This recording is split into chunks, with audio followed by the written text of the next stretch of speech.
First ever factory outlet Mukunda jewellers లో ధన్తేరస్ సందర్భంగా October 20 వరకు బంగారం వెండిపై 15 నుంచి 20% తగ్గింపు. వివరాలకు సంప్రదించండి. నమస్కారం. కార్తీక పురాణం 5వ అధ్యాయంలోకి వచ్చాం. ఈ రోజున కార్తీక శుద్ధ పంచమి, నాగపంచమిగా కొన్ని ప్రాంతాల్లో ఆచరిస్తారు. ఎవరైతే నాగుల చవితి నాడు పుట్టలో పాలు పోయటం కానీ ఆ విధికి అవకాశం లేని వాళ్ళు పంచమి నాడైనా మనము పుట్టలో పాలు పోసుకోవచ్చు, ఇంట్లోనే దేవతారాధన నిర్వహించుకోవచ్చు. సుబ్రహ్మణ్య పడగలు ఏమైనా మన దగ్గర నాగపడిగలు ఉంటే కనుక వెండివి వారికైనా పాలను సమర్పించి పంచమి నాటి సుబ్రహ్మణ్య ఆరాధనని చేసుకోవచ్చు. మీ అవకాశాన్ని బట్టి చేయండి. పైగా ఈ రోజున ఆదివారం కూడా అయింది. ఆదివారం సుబ్రహ్మణ్య ఆరాధన విశేషమైన ఫలితాన్ని ఇస్తుందని చెప్తారు. అవకాశాన్ని బట్టి చేసుకోవచ్చు. అయితే 5వ రోజు ఏం చెప్పబడిందో చూద్దాం. ఓ జనక రాజర్షికి వశిష్ఠుల వారు ఇలా చెప్తున్నారు.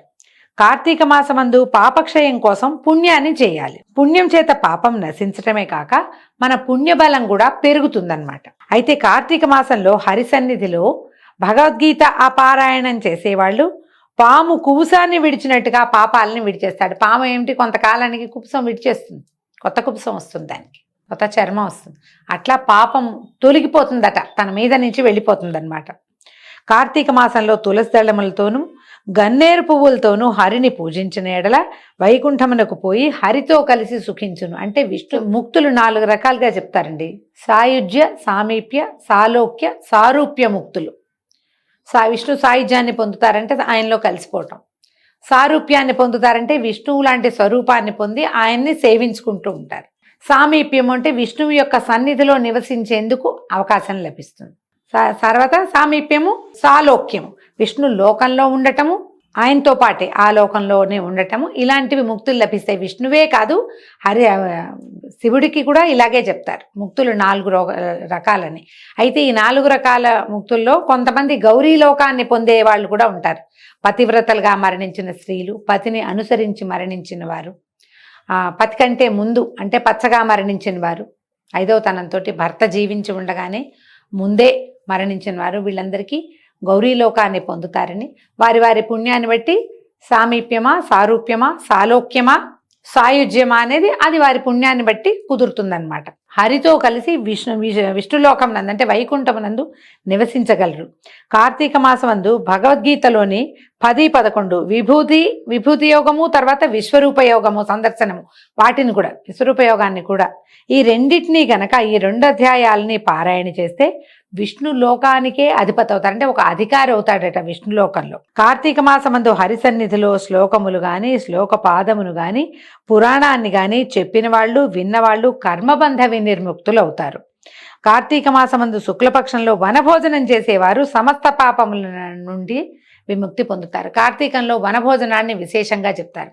ఉసిరిక చెట్లు ఉన్నటువంటి వనభోజనం, ఆ వనంలో భోజనం చేయటము, ఆ ఉసిరిక చెట్టు కింద సాలగ్రామారాధన చేయటము, ఆ చెట్ల నడుమ అక్కడే వంట చేసుకుని, అక్కడే ఆరాధన చేసుకుని, అక్కడే బంధువులతోటి, స్నేహితులతోటి, మిత్రులతోటి కలిసి సహపంక్తిన భోజనం చేసిన వాడికి కూడా ఏమేమిటి అన్ని పాపాలు, సమస్త పాపాలు నశిస్తాయట. ఈ జపకాలమందు అంటే మిగిలిన కాలాలు, జపకాలము, హోమకాలము, పూజాకాలము, భోజన కాలము, తర్పణ కాలము, ఈ కాలాల్లో ఈ రకరకాల సంభాషణలు ఏమైనా వింటాం కదా. అలాంటప్పుడు మనం ఎప్పుడు వినకూడని మాటలు, కొన్ని చెడ్డ మాటలు, దూషణ, ఎవరినైనా తిరస్కరించటము, అలాంటివి వింటే కనుక మనం మామూలు రోజుల్లో మనం అలాంటివి చేసినప్పుడు ఆ పాపం అంతా ఈ వనభోజనం వల్ల పోతుందట. ఎక్కడో గుళ్ళో పూజ చేసుకుంటూ ఉంటాము, మనం అర్చన చేయించుకుంటాము, ఎవరో చుట్టుపక్కల వాళ్ళు కొంచెం కొట్లాడుకుంటారు, అడ్డం వచ్చారనో, లేకపోతే కనపడినివ్వట్లేదనో, క్యూ బ్రేక్ చేశారనో, లేదా వాళ్ళని ఎవరినో ముందుకు పంపేశారనో దూషణలకు దిగుతారు.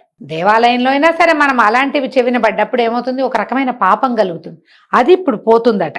పాపాత్ముల యొక్క దుర్మార్గులైన వాళ్ళ భాష, వినకూడని మాటలు, చెడ్డ మాటలు, దూషణ అంటే స్వమాతృ దూషణ, అలాంటివి ఏమైనా వింటే కలిగే పాపం దీనివల్ల పోతుంది. ఈ వనభోజనాన్ని ఎలా చేయాలో చెప్తాను వినమని వశిష్ఠుల వారే స్వయంగా చెప్తారు. మనం చెప్పుకునే మాటలే కాకుండా పురాణంలో ఏం చెప్పారో విందాం చూడండి. అనేక జాతి వృక్షాలతో కూడిన వనమందు ఆమలక వృక్షము అంటే ఉసిరిక చెట్టు వద్ద సాలగ్రామాన్ని ఉంచి గంధ పుష్పాక్షతాదులతోటి పూజించి శక్తి కొలది బ్రాహ్మణులని పూజించి వారితో కలిసి భోజనం చేయవలను. ఇట్లు కార్తీక మాసమందు వనభోజనము చేసిన ఎడల ఆయా కాలములందు చేసినటువంటి సమస్త పాపాలు నశించి విష్ణులోకమునందు సుఖంగా ఉంటారు.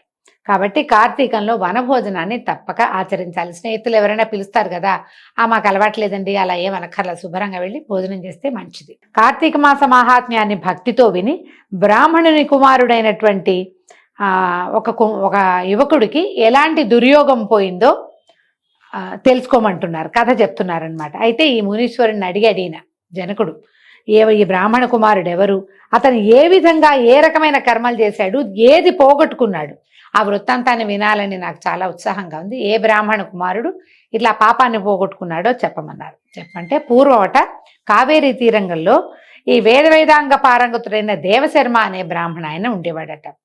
ఈయనకి ఒక కుమారుడు కలిగాడు, కానీ వాడు సదాచార ప్రవర్తకుడుగా లేడు, దురాచారుడుగా ఉన్నాడు. ఇక విసుగు పుట్టింది తండ్రికి. కొంత వయసు వచ్చాక పిల్లాడికి చెప్పేట, తండ్రి నాయన నువ్వు ఎన్నో పాపాలు చేసావు, ఈ పాపాలు పోగొట్టుకునేందుకు ఒక ప్రత్యేకమైన మార్గం ఉంది, చెప్తాను విను. కార్తీకంలో ప్రాతः స్నానం చేయి, పొద్దున్నే స్నానం చేయి, సాయంకాలంలో హరి సమీపంలో అంటే విష్ణుమూర్తి దేవాలయానికి వెళ్ళి దీపమాలని సమర్పించు అనేసరికల్లా అప్పుడు ఏమన్నాడు, కుర్రాడి కోపం వచ్చింది. ఏమిటిది, ఏం చెప్తున్నావు నువ్వు, నేను ఇలాంటి కార్యాలు ఎప్పటికీ చేయను అన్నాడు.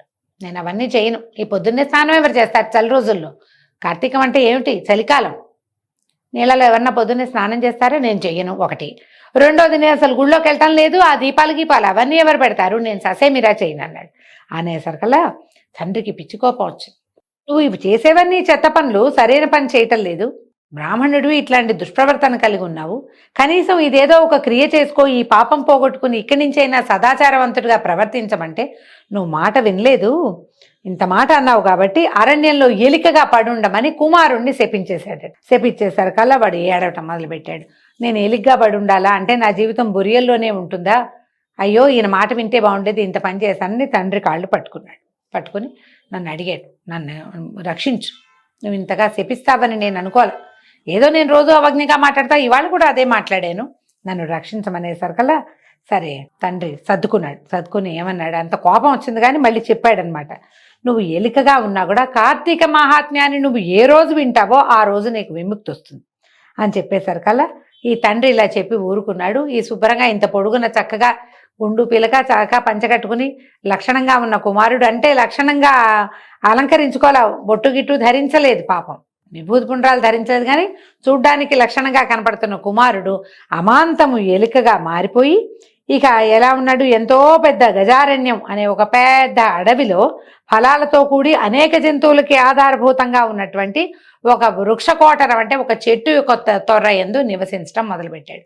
ఏలికగా మారిపోయి అడవిలో పడిపోయాడు కుర్రాడు. ఈ రాజా కొంతకాలం గడిచిన తర్వాత ఒకప్పుడు విశ్వామిత్ర మునీశ్వరుడు తన శిష్యులతో సహా వచ్చి ఏ సరోవరం పక్కనైతే ఉన్న పెద్ద చెట్టులో ఈ ఎలుక రూపంలో ఉన్న బ్రాహ్మణ కుమారుడు ఉన్నాడో ఆ నది యందు, అదొక నది యొక్క పాయ, అక్కడ స్నానం చేసి ఆ చెట్టు మొదట్లో కూర్చుని కార్తీక మహాత్మ్యాన్ని భక్తితోటి తను చెప్తూ తన శిష్యులకి వినిపిస్తున్నాడు.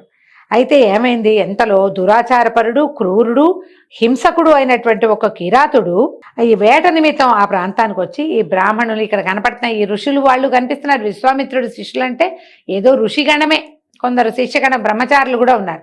వీళ్ళని చూసి వీళ్ళలో ఎవరో ఒకళ్ళని పట్టుకుని చంపేద్దాము అని దయాశూన్యుడై వీళ్ళకి ఇక్కడికి వచ్చాడట. అయితే ఏమైంది, దూరం నుంచి చూసినప్పుడు ఏదో బోళ్ళంతమంది మనుషులన్నీ కనిపించారు. దగ్గరికి వెళ్ళేసరికల్లా ఈ విశ్వామిత్రుడు అప్పటికి ఆయన బ్రహ్మర్షి అయిపోయాడు. ఆయన ముఖంలోంచి వస్తున్నటువంటి ఆ వెలుగుని తేజస్సుని చూసేసరికల్లా వాడి మనసు మారిపోయిందట.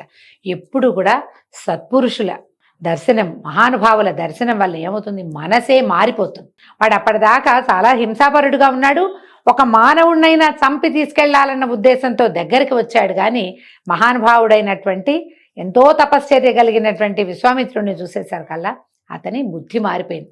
అందుకని మహాపురుష దర్శనము ఎప్పుడు చేయవలసిందే. వారిని చూస్తే సత్పురుష దర్శనం వల్ల మన గుణం మారుతుంది. వాడి బుద్ధి మారిపోయిందట. ఈ మారిపోయి దగ్గరికి వెళ్ళి, ఈ అయ్యా ఏం చేస్తున్నారు మీరు, దీనివల్ల ఏం ఫలితం వస్తుంది అని అడిగాడు. అడిగేసరికల్లా అప్పుడు ఈ కిరాతుడి మాటలు విని విశ్వామిత్రుడు అనుకున్నాడు, ఆహా వ్రతములు ఎంత గొప్పవి, వాటి వల్ల ఇట్లా మనుషులు మారుతారు కదా, వీడు కిరాతుడుగా ఉన్నాడు, క్రూరుడిగా కనపడుతున్నాడు. అసంస్కృత కేశపాశాలు, గోళ్ళు అవి కలిగి ఉన్నాడంటే చక్కగా ఏమీ లేడు. జుట్టు గిట్టు దుబ్బు జుట్టు, ఈత పొదలాగా తల, గోళ్ళు పెరిగిపోయి కొంత మురికిగా ఏదో జంతువు యొక్క చర్మాన్ని కట్టుకుని ఉన్న వాడికి కూడా ఈ పూజాది తపశ్చర్యను చూసి వాడి గుణం మారిందని ఆయన సంతోషించి ఏం చెప్పాడంటే, నీ బుద్ధి గనక మంచిదైతే విను నాయనా, ఇది కార్తీక ధర్మం. ఈ ధర్మం మనుషులకి కీర్తినిస్తుంది. కార్తీక మాసం అందు మోహం చేతైనా కూడా స్నానదానాదికాలు చేసిన వాడు పాప విముక్తుడై వైకుంఠ లోకానికి చేరతాడు. మహాభక్తితోటి, శ్రద్ధతోటి, ఆసక్తితోటి చేసినటువంటి స్నానదానాది వ్రతాలు ఏవైనా ఆచరిస్తే కనుక వాడు జీవన్ముక్తుడవుతాడు. జనన మరణ భయం లేదు, పునర్జన్మ రాహిత్యాన్ని పొందుతాడు అని వేటకాడికి చెప్పాడు. ఈ విధంగా విశ్వామిత్రుడు కిరాతుడి గురించి చెప్పిన కార్తీక ధర్మాన్ని ఈ చెట్టు కింద ఉన్నటువంటి ఈ మూషికం అంతా విని తన మూషిక దేహాన్ని, ఆ ఎలుక దేహాన్ని విడిచేసింది. విశ్వామిత్రుడు అది చూసి ఆశ్చర్యపోయాడు. తర్వాత బ్రాహ్మణ కుమారుడు తన వృత్తాంతం అంతా చెప్పి ఆయన ఆజ్ఞ తీసుకుని తన ఆశ్రమానికి వెళ్ళిపోయాడట. కిరాతుడు కూడా ఈ దేహత్యాగాన్ని అనుసరించి అదంతా చూసిన తర్వాత ఈ కార్తీక వ్రత ఫలితాన్ని తెలుసుకుని సకల ధర్మాలు విని అతడు కూడా వైకుంఠాన్ని, ప్రాణత్యాగం తర్వాత వైకుంఠానికి చేరుకున్నాడు. సుగతిని కోరేవాళ్ళు కార్తీక మహాత్మ్యాన్ని వినాలి. వినినంతనే పుణ్యవంతులై పరమపదాన్ని పొందుతారు. కాబట్టి తప్పక కార్తీక వ్రతం ఆచరించదగింది. ఇది నిజము, ఇది నిజము, నాకు బ్రహ్మ చెప్పాడు. కాబట్టి ఓ రాజా, నీవు పురాణములందు మంచి బుద్ధిని ఉంచుకో. అట్లయిన ఎడల నీవు పుణ్యగతికి పోవుదు. ఈ విషయమై విచారణ పని లేదు, ఇది నిశ్చయము. పురాణాలు వింటే ఏమొస్తుంది అంటే, ఇప్పటికి కలిగితే బుద్ధి వికాసం కలుగుతుంది. బుద్ధి వికాసంతో పాటు పుణ్యబలం పెరుగుతుంది, పాపక్షయం జరుగుతుంది, కర్మక్షయం కూడా కొంత జరుగుతుంది. కాబట్టి తప్పకుండా పురాణ శ్రవణం చేసి తీరాలి. మనకు అవకాశం ఉంది. కార్తీకంలో సొంతంగా చదువుకోగలిగారా ఓ పుస్తకం పెట్టుకుని చదువుకోవచ్చు. లేదా సోషల్ మీడియా మనకి ఇప్పుడు లభించిన అనేక రకాల వరాలతో టెక్నాలజీ వల్ల సోషల్ మీడియా కూడా లభించింది. కాబట్టి చక్కగా 4 పూటల్లో ఏదో ఒక పూట మీకు అవకాశం ఉన్నప్పుడు కార్తీక పురాణ శ్రవణం చేసి, కార్తీక మాసంలో చేయగలిగినన్ని ధర్మ కార్యాచరణలు కూడా చేసి వాటి వల్ల వచ్చే ఫలితాన్ని ప్రతివారు పొందాలని భావిస్తూ ఈ రోజున 5వ అధ్యాయం పూర్తయిందండి. రేపు ఉదయం మళ్ళీ 6వ అధ్యాయంలో కలుసుకుందాము. నమస్కారం.